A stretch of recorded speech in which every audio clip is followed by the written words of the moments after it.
No one at Relay Station K-117 was supposed to be awake. The station floated at the edge of mapped space, far from trade routes and wars. Its purpose was simple: listen. Most days, it heard nothing but cosmic noise and dying stars. That was why the alarm shocked everyone. A low tone echoed through the command ring. Slow, deliberate, wrong. Technician Series froze as ancient symbols lit up her screen. Not alien. Not modern. Humans. Her hands trembled as she read the signal header. The database flagged it instantly, flooding her console with red warnings. Status: extinct origin source, Sol system, destroyed, vessel ID, Earth exploration class. Saris whispered, "That's impossible." Everyone in the galaxy knew the story. Earth had fallen centuries ago during the final human war. The planet burned. The species vanished. Humanity became a footnote, brave, emotional, doomed. No human signal had ever been detected since. Yet the transmission repeated again, stronger now. Damaged, but deliberate. Station Commander Veth moved closer, his eyes narrowing. "Play it." Static filled the chamber.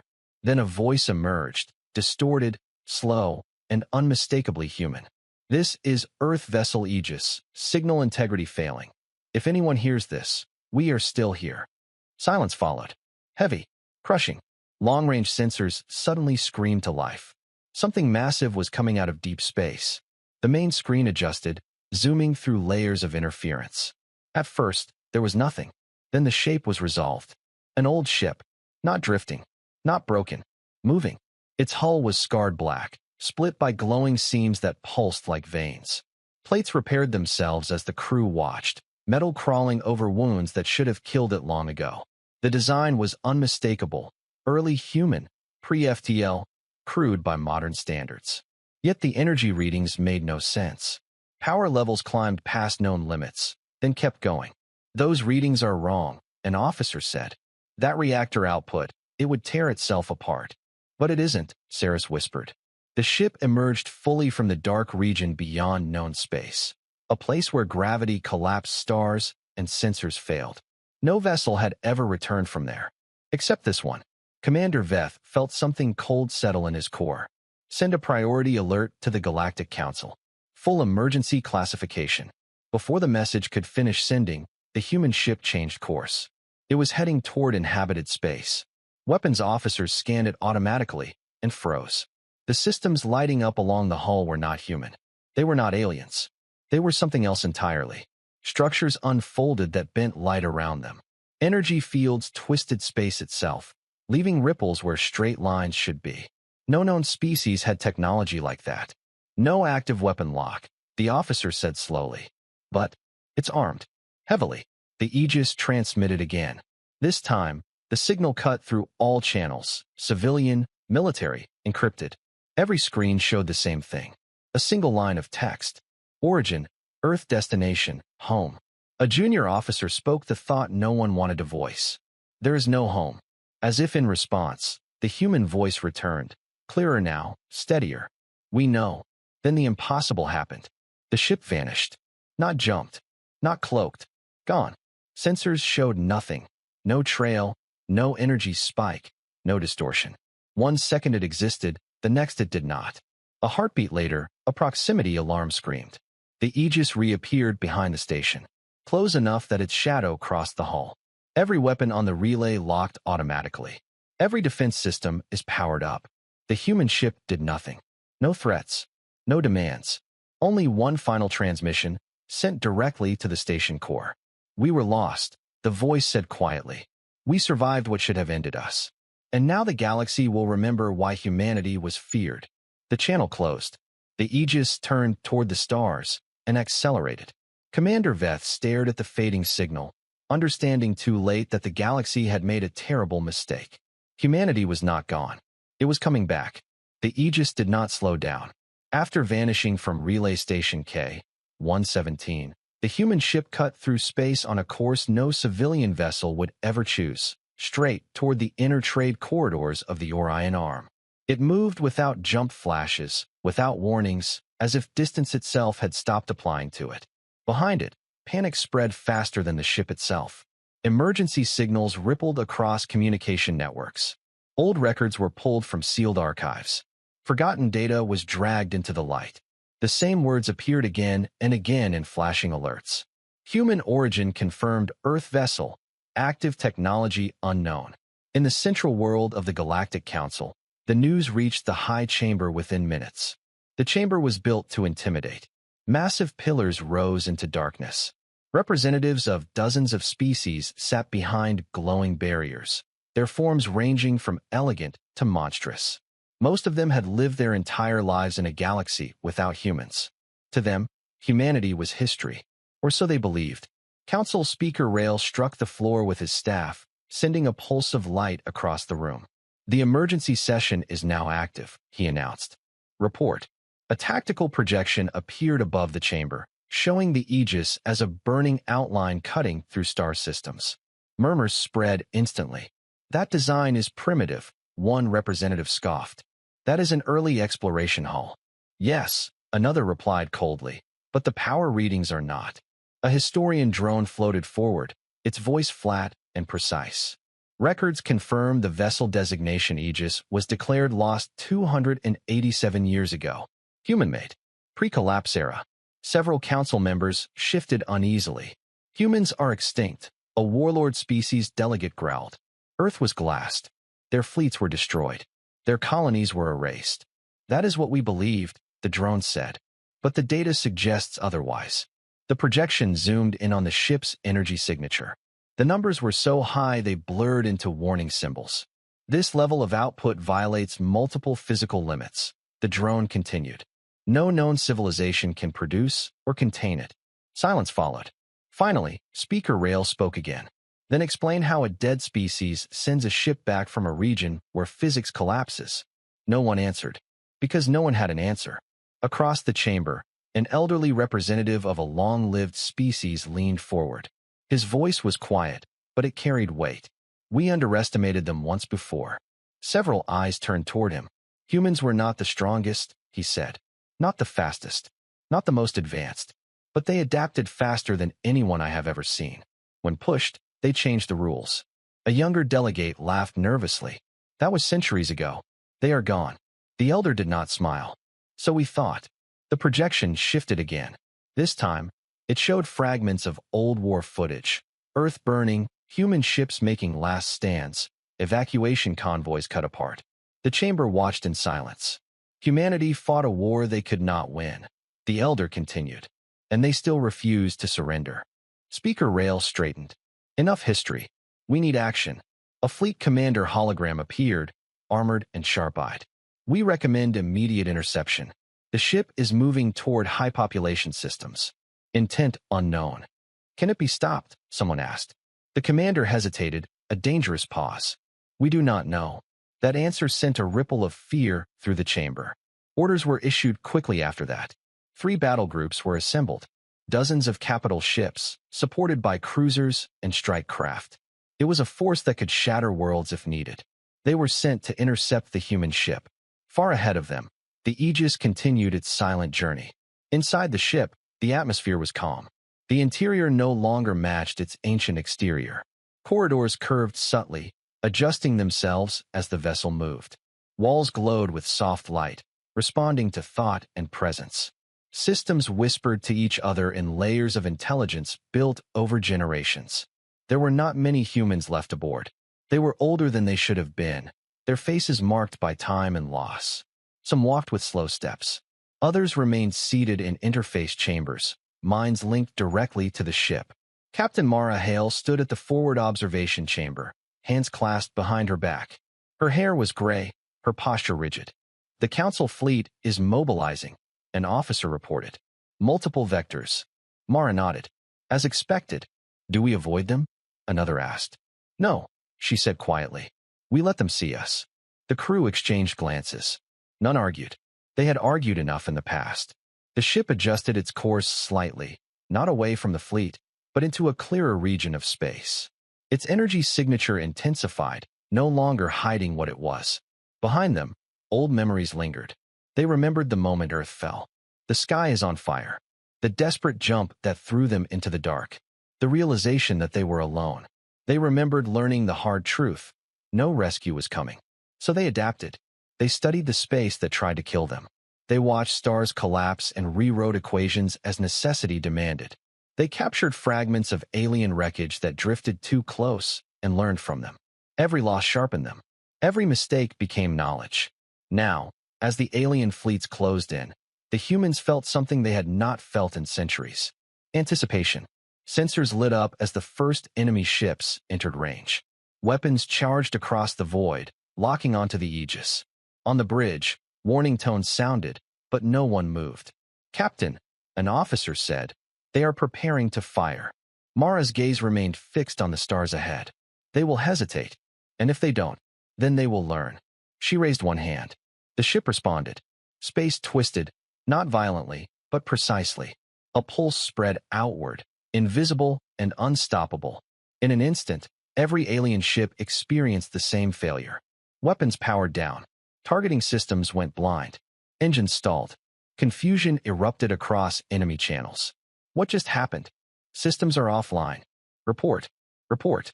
The Aegis drifted calmly among them, untouched. The human captain opened a channel, unencrypted, calm, and open to all.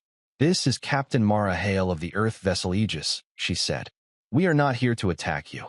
The alien commanders listened in stunned silence. "We were declared extinct," she continued. "Forgotten. Written off as a failed experiment of history." Her voice hardened slightly. "That was your mistake." The ship's energy signature flared again, not as a threat, but as a statement. "We are going to the Sol system," Mara said. "You will not stop us." No weapons fired. No one dared.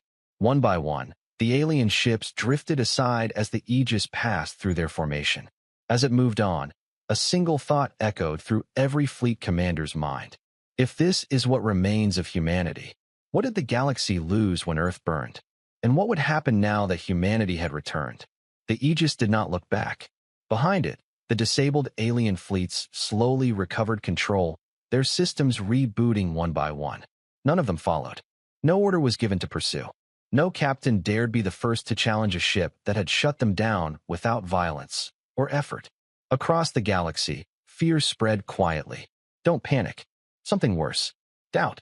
For centuries, the galaxy believed it understood the universe. It believed power followed rules. Technology advanced in lines that could be measured, predicted, controlled.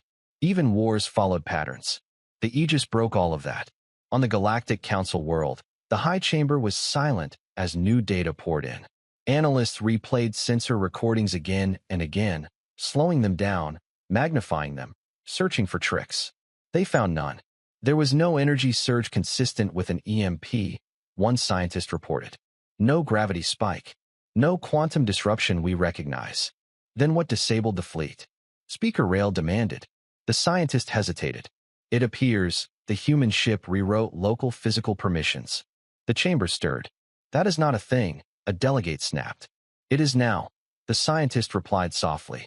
Another projection appeared, this one showing a region of space around the Aegis during the encounter. Lines curved where they should not.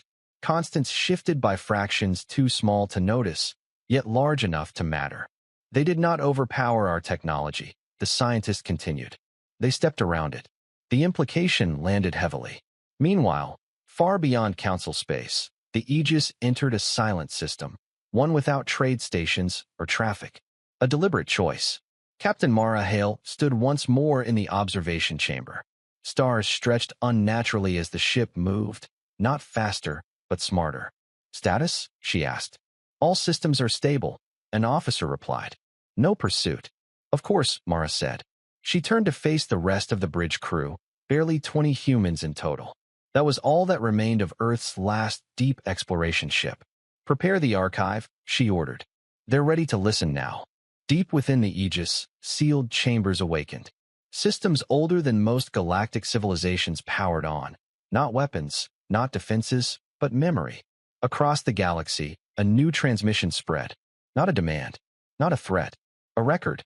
It reached council chambers, military outposts, and civilian networks alike. Many tried to block it. None succeeded. The message did not come as words at first. It came as images. A blue planet. Clouds. Oceans. Earth.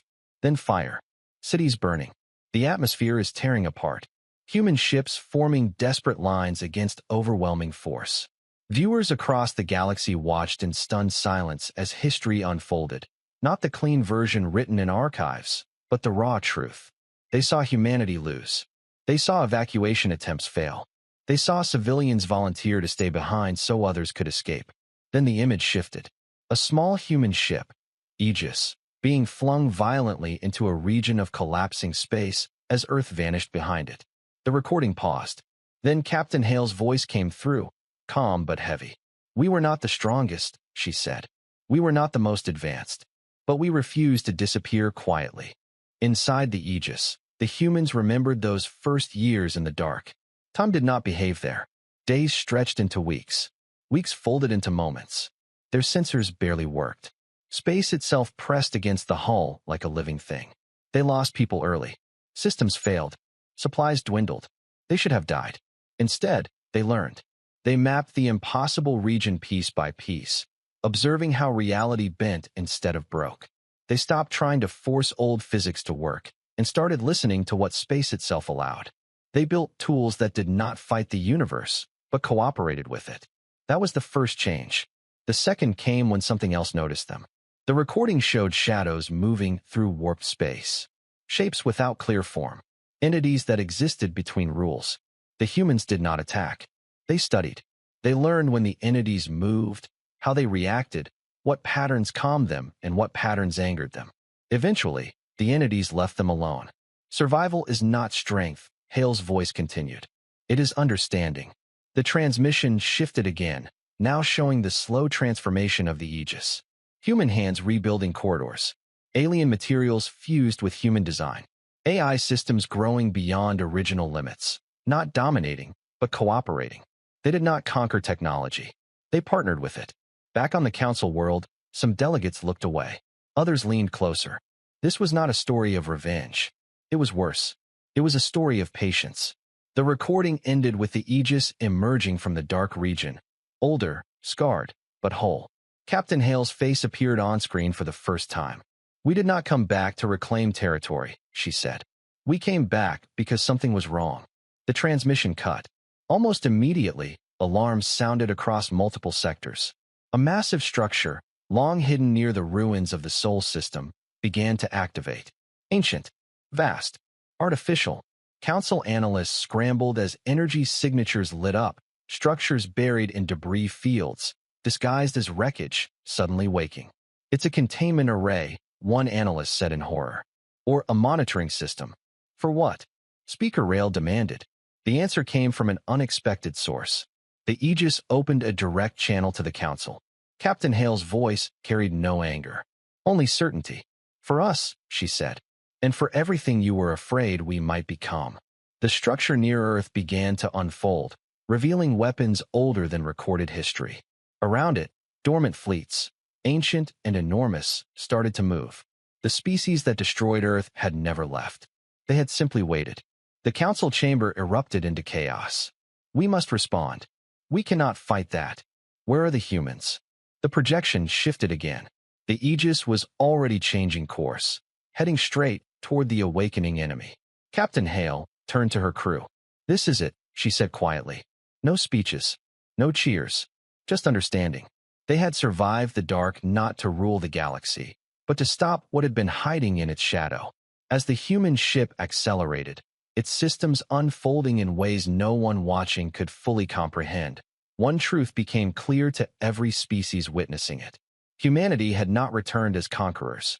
They had returned as the only ones who knew how to face what was coming. And the galaxy was no longer sure whether to fear them, or to hope they were enough. The ruins of the Sol system drifted in silence.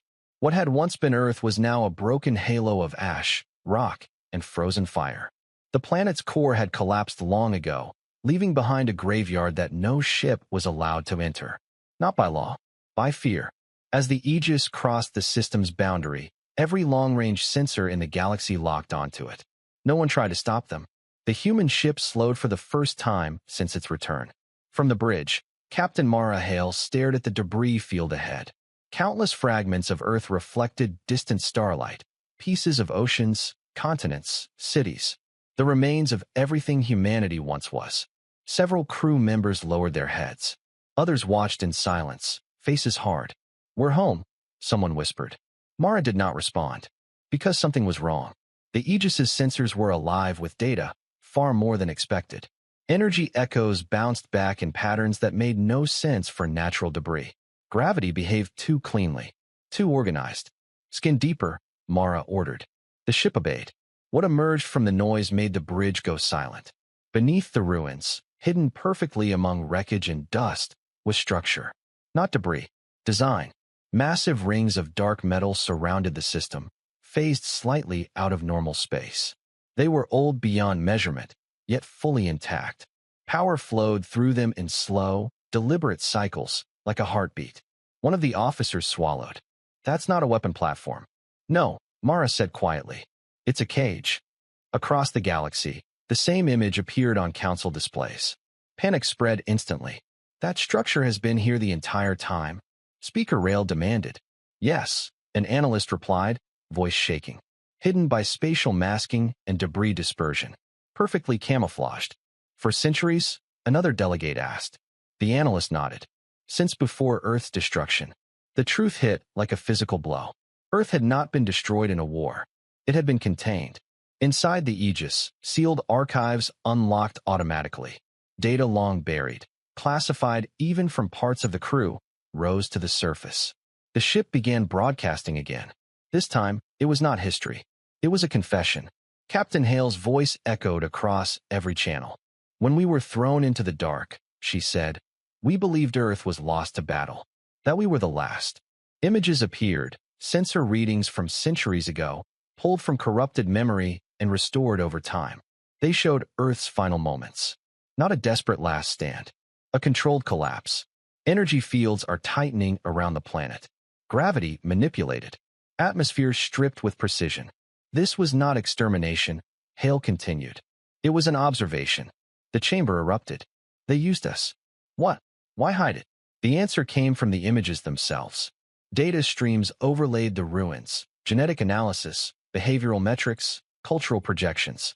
Humanity had been monitored from its first radio signal to its last breath. A test. The realization horrified even the oldest species. Humans were not destroyed because they were weak, Hale said. They were isolated because they were unpredictable. Inside the Aegis, the crew remembered the moment they discovered the truth. Decades into their exile, they had intercepted fragments of transmissions leaking through the dark region, signals not meant for them. Signals watching something that should no longer exist. The Watchers had been studying how humans adapted to extinction. Would they collapse? Turn on each other? Fade quietly? Instead, humanity endured. That changed everything. The structures around Sol began to activate more rapidly now, responding to the Aegis's presence. Segments unfolded, revealing fleets hidden inside folded space. Ships larger than moons, angular and cold. They were not rushing to attack. They were preparing to observe. One of the crew clenched his fists. "They still think we're part of the experiment." Mara's jaw tightened. "Then we end it." She turned to the ship's core interface. "Wake the inheritance." Deep within the Aegis, something ancient and uniquely human came online. Not a weapon, a choice. The system had been built slowly, painfully, over generations. It was designed with one rule: power without domination. Across the galaxy, the ancient fleets moved closer, their presence bending space with sheer mass. Council military leaders scrambled, issuing orders that meant nothing. No conventional force could touch what was awakening. "This is beyond us," Speaker Rail said quietly. "What are humans doing?" The answer came as the Aegis advanced, not toward the fleets, but toward the central control structure buried where Earth's core once was. As it approached, the cage reacted violently. Energy surged. Reality folded in on itself. Any other ship would have been torn apart. The Aegis adjusted. Inside, crew members felt the familiar pressure, the universe pushing back, testing them. They had lived with that pressure for centuries.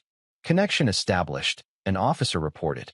The inheritance system interfaced with the cage, not by force, but by understanding its logic. The Watchers responded immediately. A transmission broke through, ancient and layered, its meaning translated only because human AI had spent decades studying similar patterns. Subject confirmed. Humanity status, anomalous recommendation, escalated observation. Mara stepped forward. No, she said. Her words carried through the interface, not as sound, but as intent. You don't get to watch anymore. The cage resisted. Then it began to fail. Not explosively, systematically. Locks disengaged. Power loops unraveled. Observation layers collapsed. The watchers finally understood. The experiment was ending. For the first time since Earth fell, the ancient fleets powered weapons. Across the galaxy, every species felt the shift. This was no longer about humanity alone. If the Watchers survived, no civilization was safe from becoming the next test. The Aegis moved between the fleets and the collapsing cage, its energy output climbing beyond anything yet seen. Inside, alarms finally sounded, not warnings, but limits. Captain, an officer said softly, the inheritance system, it wasn't designed to be used like this. Mara nodded. I know. She looked around the bridge, at the last children of Earth. We were never meant to survive, she said. But we did. The ship trembled as reality strained. Beyond the hull, ancient fleets closed in. Behind them, Earth's prison finally shattered, scattering fragments of the cage across the system. The lie that had lasted centuries was exposed. Humanity was never weak. It was dangerous, not because it sought power, but because it refused to accept a universe that treated life as an experiment. As the Aegis held its ground against forces older than history, one question echoed across every mind watching from afar. If this is what humanity built while lost and alone, what would they be willing to sacrifice to make sure this never happened again? The answer was coming, and it would change the galaxy forever. The ancient fleets moved at last, not in a rush, not in anger. They advanced with calm precision, sliding through folded space like thoughts given shape. Their ships were vast and cold, built not for war, but for certainty. They had ended civilizations before, not out of hate, but curiosity. From their view, humanity was a variable that had refused to behave. The Aegis hovered between the fleets and the shattered remains of Earth's cage, its hull glowing with layered fields that bent light into strange halos. Fragments of the broken structure drifted outward, each piece carrying the weight of a lie that had lasted centuries. On the bridge, warning tones pulsed steadily now. Not alarms. Measurements. Limits approaching. Captain Mara Hale stood unmoving at the center of it all. Her expression was calm, but her hands were clenched so tightly her knuckles had gone white. They're aligning, an officer said quietly. Weapons and observation arrays. All of them. Mara nodded. They still think in terms of control. The inheritance system responded to her presence, projecting shifting symbols into the air, human logic wrapped around alien mathematics, layered with something new. Not code. Intention. This system was the final lesson humanity had learned in the dark. Power alone changed nothing. Understanding changed everything. Across the galaxy, trillions watched in silence. Civilian networks had gone quiet. Militaries stood down, knowing their weapons were meaningless here. Even the Galactic Council had stopped arguing. For the first time in recorded history, the fate of every species rested in the hands of a people thought long dead. The ancient Watchers transmitted again. Their message carried no emotion, only classification. Anomaly escalation confirmed subject. Humanity, outcome projection, unstable recommendation, reset. The word echoed through translation matrices. Reset. Not punishment. Not war. Erasure. They had done it before. They would do it again. Mara took a slow breath and opened a return channel. You watched us die once, she said evenly. You don't get to decide our end twice.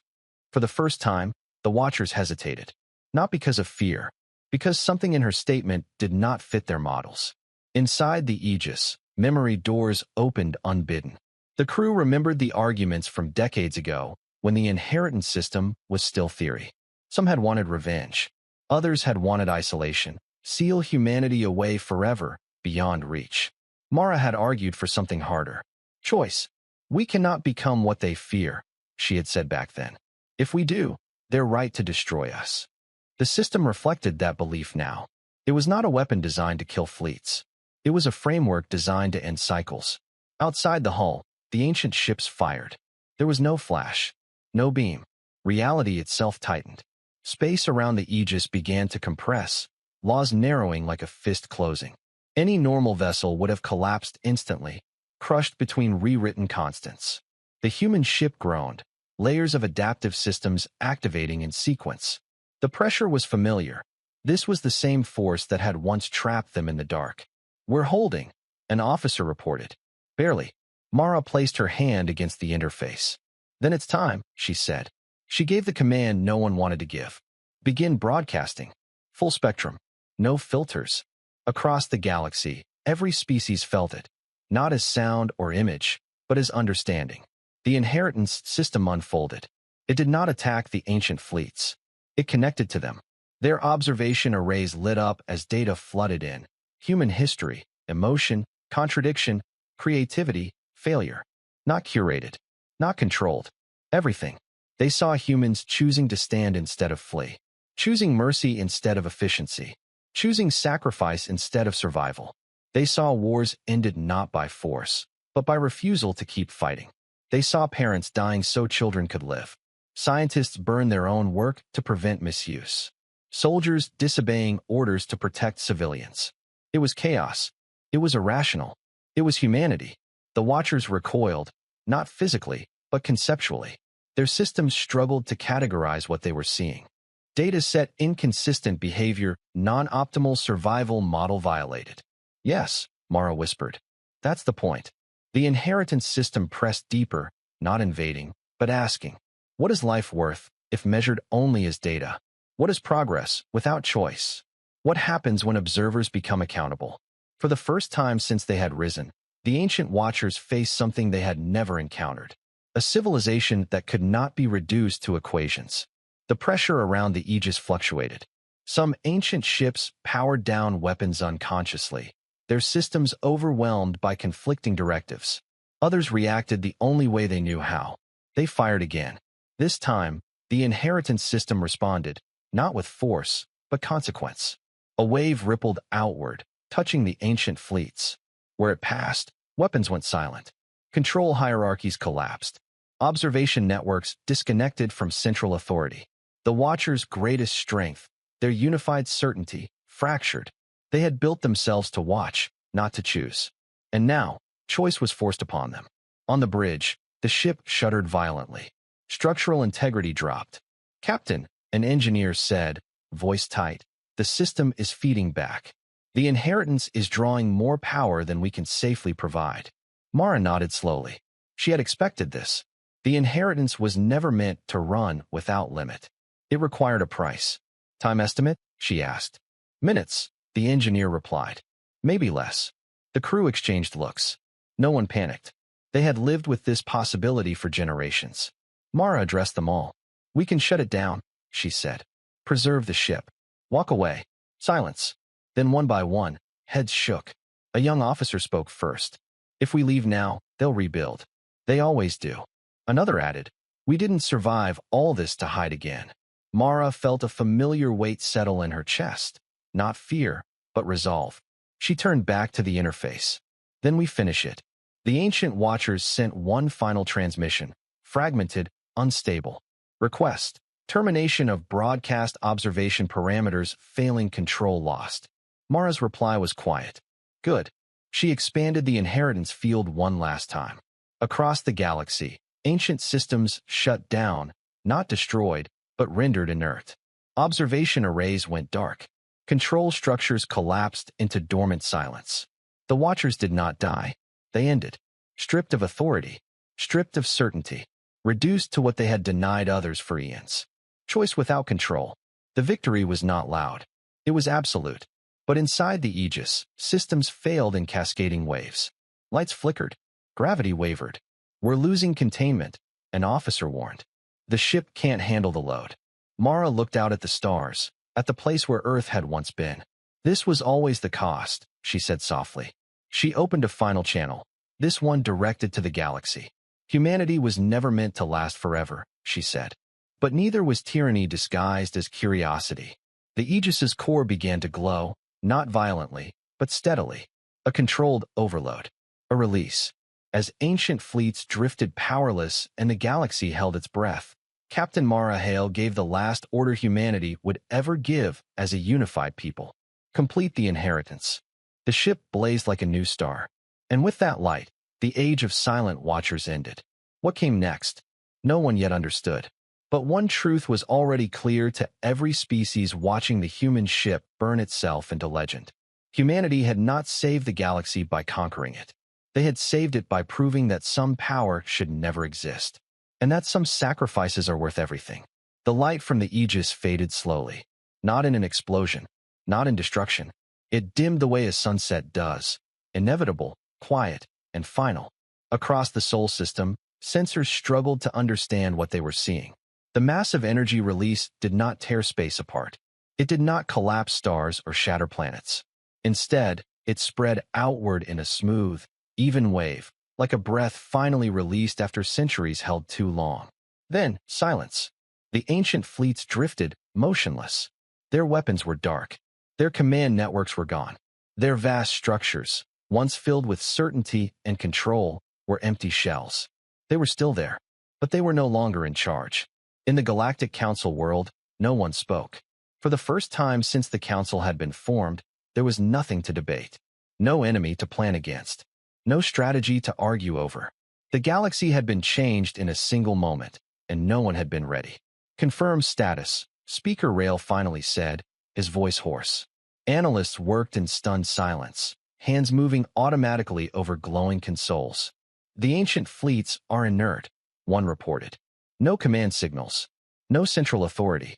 Their systems are waiting. Waiting for what? Someone asked. The analysts swallowed. For instructions. From themselves. That answer unsettled everyone. The Watchers had built their power on observation and control. They had never needed culture or identity or purpose beyond watching and deciding. Now those systems are gone. They were free and completely unprepared for it. Far away, at the heart of the fading energy field, the Aegis was breaking apart. Inside the ship, alarms had long since lost meaning. Systems shut down one after another, their tasks complete. Artificial gravity flickered, then stabilized at minimal levels, just enough to keep the crew steady. Captain Mara Hale remained at the core interface, her hand still resting against it. Containment holding? She asked quietly. For now, an engineer replied. But the core is dispersing. We can't stop it. Mara nodded. She had never expected to. Around her, the remaining crew gathered, not in panic, not in sorrow, but in shared understanding. They had known, long before returning to the galaxy, that this journey would not end with survival. It would end with meaning. Outside the hull, fragments of the ancient cage continued to drift away from Earth's remains. For the first time in centuries, the Sol system belonged to no one.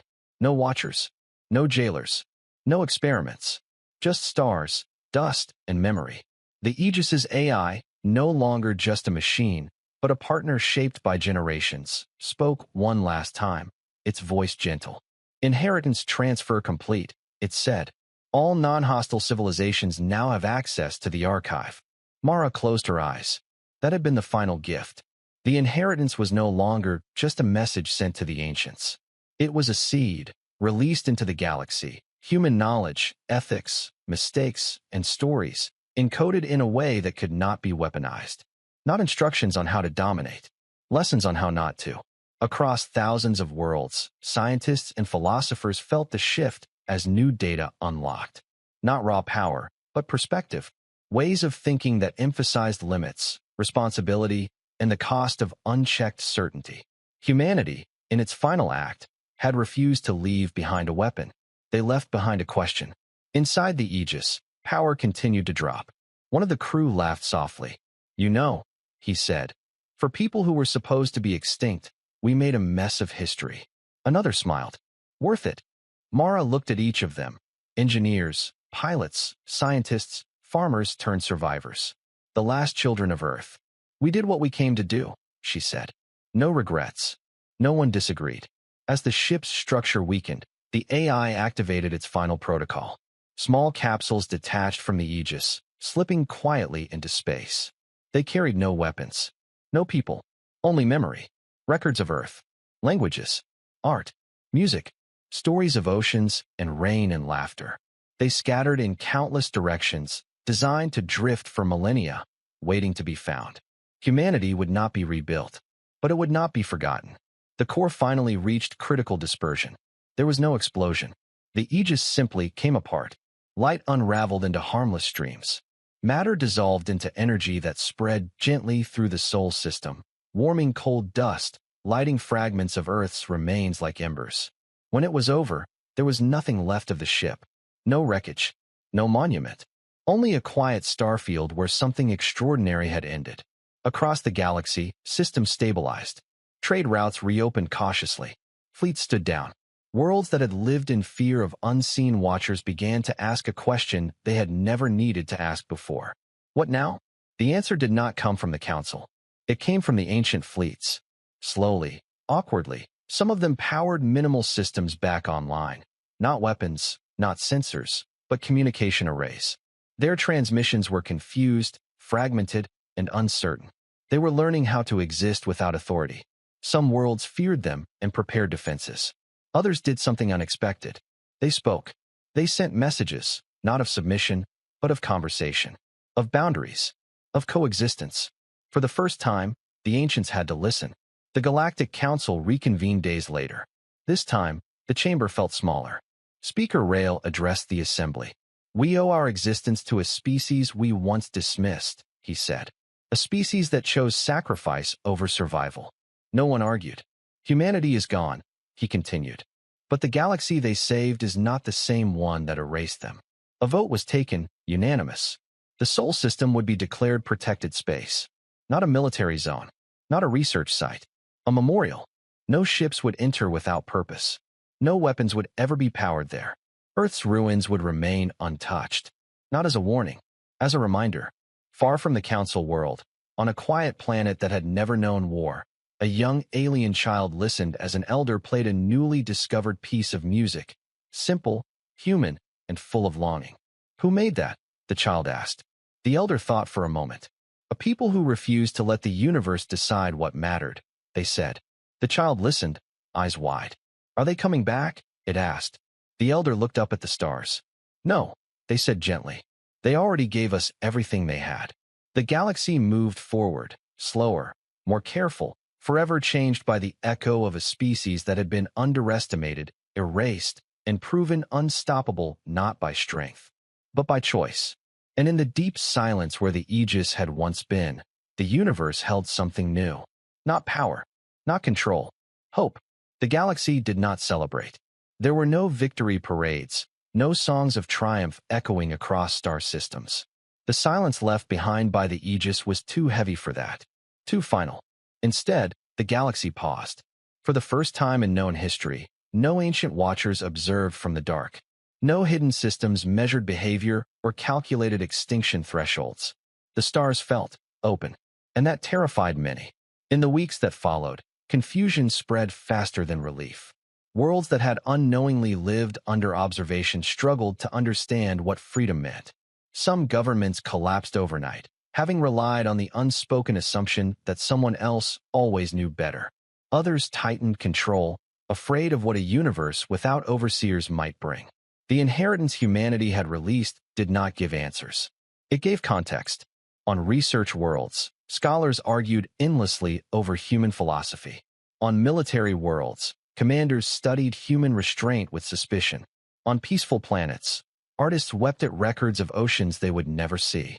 Humanity had not left behind instructions. They had left behind perspective. The Galactic Council reconvened again and again, each meeting more strained than the last. With the Watchers gone, the Council was no longer a symbolic body. It was all that stood between cooperation and chaos. Speaker Rail felt the weight of it every time he entered the chamber. "They trusted us with this," he said during one session, his voice quiet. "We cannot fail." But fear does not fade easily. At the edges of known space, fragments of the ancient fleets still drifted. Most remained dormant, their systems stripped of centralized control. But some had begun to change. Without a guiding authority, individual ships started making decisions. Some powered down forever, drifting into self-imposed exile. Others reached out, clumsy and uncertain, asking questions they had never needed to ask before. A few did something worse. They tried to reclaim what they had lost. The first incident occurred near a border world. a minor system with little strategic value. A lone ancient vessel reactivated a weapon array, crude compared to what it once possessed, but still devastating. The attack was brief, limited, and it shattered the illusion that the threat was truly over. Panic surged. Calls for preemptive strikes echoed across the council chamber. Fleets mobilized. Old rivalries flared as worlds argued over who would take responsibility. Humanity made them powerless, one delegate shouted. We should finish the job and become executioners, another replied. Is that what they died for? The argument spiraled. It was then that the inheritance responded. Not actively, not forcefully, but unmistakably. Across every system, human archives unlocked a new layer, one that had been sealed until now. It was labeled simply, the cost. What followed was not data. It was testimony. First-person accounts from the Aegis's crew recorded across generations. Children born in the dark speaking of fear. Elders admitting doubt. Engineers confessing mistakes that had cost lives. They spoke of every moment they had considered turning back. Every time they had argued about using their power to rule instead of protect. And why they never did. One recording, from Captain Mara Hale herself, played across countless worlds. If you're hearing this, she said, older than anyone remembered her, then we're gone. She paused, searching for words. We didn't trust ourselves with power. That's the truth no one likes to admit. We knew what we could become if we stopped questioning ourselves. Her gaze hardened. If you destroy what's left of the ancients out of fear, you prove them right. If you rule in our name, you betray us. The message ended with a final line. Freedom is fragile. Guard it. The council chamber was silent. Military fleets stood down, reluctantly, unevenly, but decisively. Instead of war, a different decision was made. A coalition task force was formed, not to hunt the ancients, but to contain and communicate. Worlds volunteered ships, resources, mediators. It was slow, dangerous, imperfect. It was human. In the Sol system, something unexpected happened. Despite its protected status, small research vessels, unarmed, carefully screened, were granted permission to approach the outer edges. Not to study weapons, not to salvage technology, to listen. What they found stunned them. The space around Earth's ruins carried echoes, not ghosts, not energy signatures, but subtle distortions left behind by the Aegis's final act. Patterns that suggested intention rather than accident. Humanity's last sacrifice had not only ended the Watchers. It had stabilized the region of space that once broke physics itself. The dark had been healed.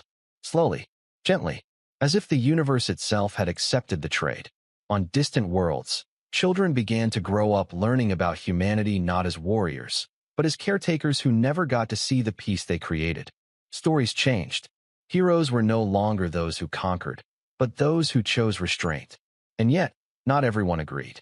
In secret, a coalition of powerful systems began to study inheritance with a different goal.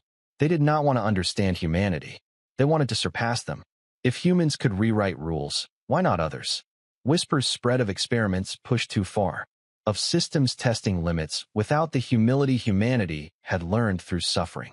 The first warning came quietly, a star destabilizing for no natural reason. A civilization pushing at boundaries they did not fully understand. The council debated intervention. Again and again, the inheritance unlocked something new. Not a solution, a reminder, a record of a failed experiment from humanity's past, one they had buried because of the lives it cost. They had left it there deliberately, a silent warning to anyone who followed their path too quickly. Some worlds listened, others did not. But the galaxy no longer waited for permission from unseen masters.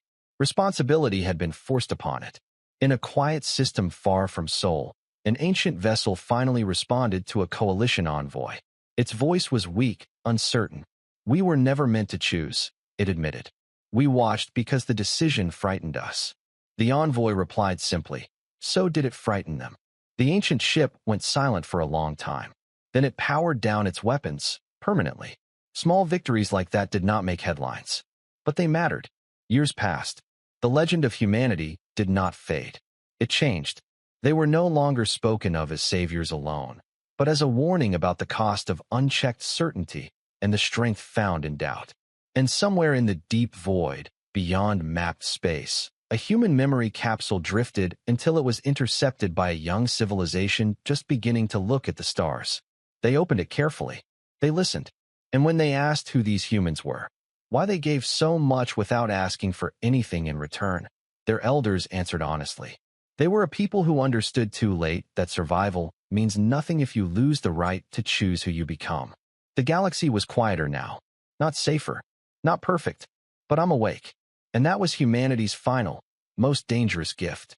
Because a universe that thinks for itself can never be controlled again, only guided.